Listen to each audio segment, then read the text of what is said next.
morning. This is Dr. McDaniel. Today is Tuesday, June 4th, and I'm speaking on Hyperemesis Gravidarum. Now, that's actually a teaser. Hyperemesis Gravidarum is an extreme form of morning sickness or nausea, vomiting of pregnancy. Hyper means too much, emesis is vomiting, and gravidarum means pertaining to pregnancy or the gravid state. So I'm going to backtrack a bit today, and I'm going to speak about simple morning sickness. Now, morning sickness is called morning sickness because most women who have it will have symptoms of upset stomach, nausea, and potentially vomiting upon rising in the morning. But as I think most people are aware, some women can have morning sickness throughout the day. So it's morning, afternoon, evening, and before bed sickness. But morning sickness is the term that's caught because that's the most common scenario upon rising. Now, morning sickness, we don't actually know why some women have morning sickness and some women don't. We do know that about 20 to 25% of pregnant women will have morning sickness, which is going to typically occur around the 4th to the 5th week of pregnancy. It can peak around 9 to 10 weeks, and then it should taper off or completely go away between 12 and 14 weeks. So it's considered nausea and vomiting of pregnancy, but predominantly just through the first trimester.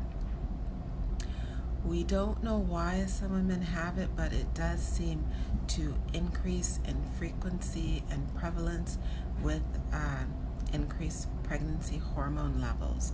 So if someone has a twin pregnancy or higher order triplets or quadruplets, they're more likely to have morning sickness or nausea, vomiting of pregnancy than someone with a single baby.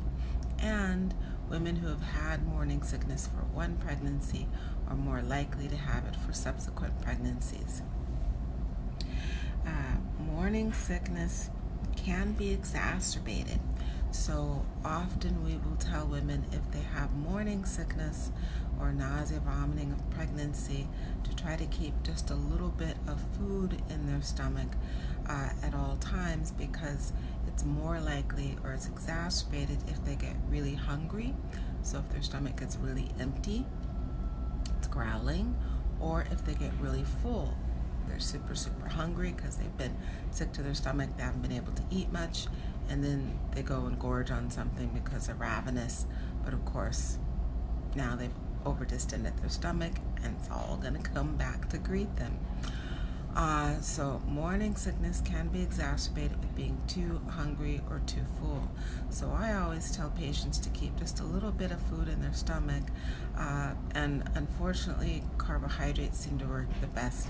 I say unfortunately because we all know that carbohydrates increase weight gain, and you don't need any help gaining weight when you're pregnant. You can do that all on your own, but carbohydrates do seem to work the best. So I tell patients to keep classic saltine crackers in their purse or handbag, or little oyster crackers in their purse or handbag. The saltines are a little bit better functionally than the oyster crackers, even though the oyster crackers come in little niblets and you have to break up the saltines unless you buy the mini saltines, which aren't so easy to find.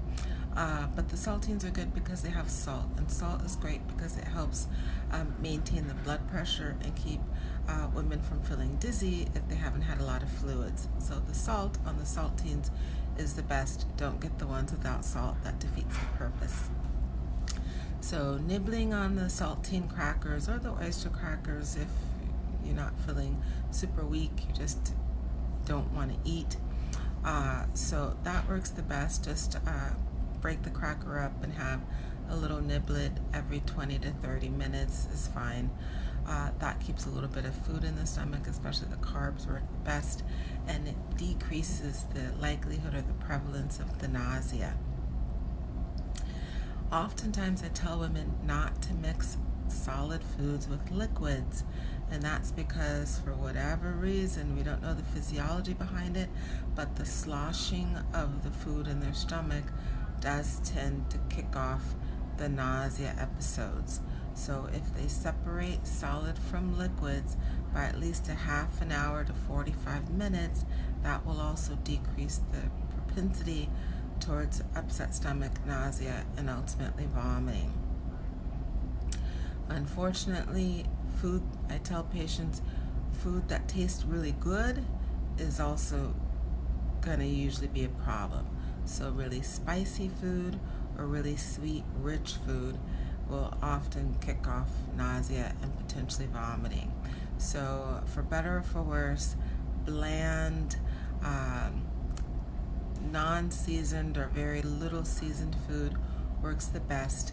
And then light food works the best because you don't want anything really heavy or rich. It distends the stomach. Heaviness can cause nausea, vomiting issues. That being said, if someone is able to, the best thing to do is to find a pattern. So I tell women, if you feel really sick in the morning, don't have anything to eat. You really only need to stay well hydrated.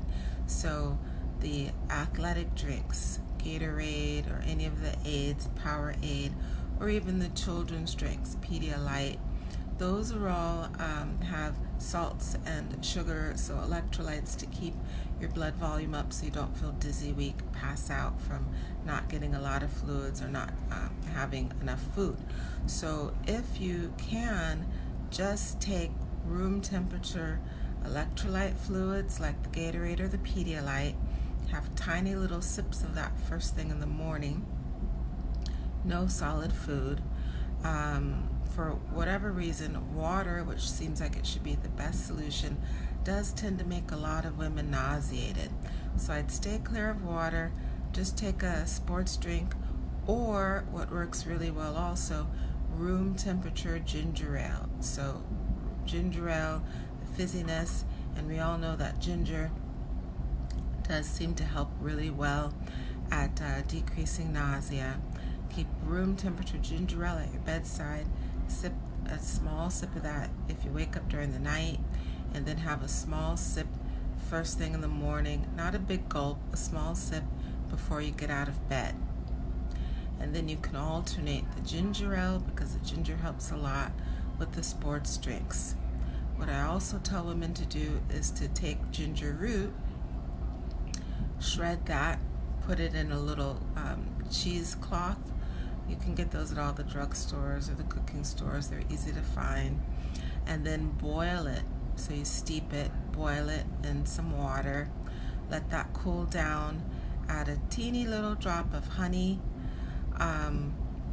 Some women can tolerate a little bit of cinnamon, and then a little bit of lemon juice to your taste. And then drink that once it's cooled down. You can try to drink it when it's warm. Some women are okay when it's warm, but if you put that in a little bottle and sip that throughout the day, that will also help tremendously. You can make it more like a sports drink also if you put a pinch of pink Himalayan salt. So you steep or boil the ginger root in the cheesecloth for like 20 minutes or so. It doesn't have to be a long time. You can do that before you go to bed, and then add a little honey, a pinch of pink Himalayan salt, some lemon juice to balance out or counteract the salt, and a pinch of cinnamon if you can tolerate the spice. It's not an overpowering spice, but it does help with the flavor if you don't add a lot of honey, because you don't want it to be really sweet. And then put that by your bedside, sip that, small sip, and then first thing in the morning, put it in a traveler's mug or a bottle and sip that throughout the day. The ginger works wonders. It's really helpful. Another thing that helps a lot of women with nausea, vomiting, or morning sickness during the pregnancy is to buy a diffuser and put either ginger, oil of ginger, or lavender, peppermint, or spearmint in the diffuser, and have that running throughout the day and throughout the evening if you can. That aromatization of the ginger or the peppermint, lavender, or spearmint really works well against nausea, vomiting. Likewise, what you can also do is put a few drops of the ginger or lavender spearmint or peppermint on a handkerchief and sniff that throughout the day. That will also help decrease the nausea. So I'm going to end that today for the morning sickness, nausea, vomiting of pregnancy. I'll be back tomorrow with more information about morning sickness, and then we'll work our way into Hyperemesis Gravidarum. Thank you for watching, and have a great rest of the Tuesday. See you on Hump Day.